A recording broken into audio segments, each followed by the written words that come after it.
The ghost song had left a deep impression on me. There was something familiar about the melody, something that seemed to recognize it.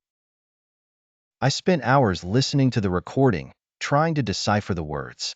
But the ghost was singing in a foreign language, an ancient and obscure language. Determined to unravel this mystery, I turned to an expert in ancient languages, a professor emeritus at the University of Paris. He listened to the recording carefully, then looked at me with wide eyes. "It's ancient Greek," he told me, "a very rare dialect, used in the secret cults of antiquity." The professor explained that the words of the song evoked a tragedy, a story of love and death. It was about a young woman sacrificed to appease the gods. Intrigued, I began to look for information on the secret cults that had existed in Paris in ancient times.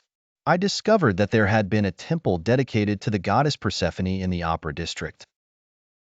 The ghost I had seen was perhaps the specter of a priestess of Persephone, sacrificed centuries ago, and the song he had intoned was perhaps an invocation to the goddess. With this new theory in mind, I returned to the opera. I headed to the box where Elodie Du Bois had been murdered.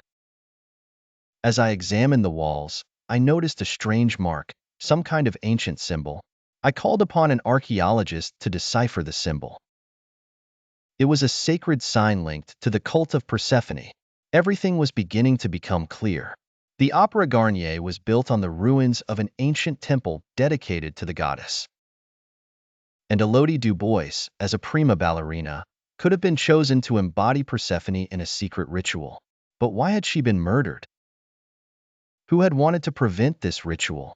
I knew that I had to go further, that I had to discover the truth behind this story.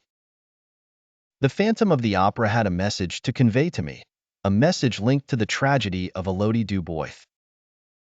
I had to decipher this message before it was too late.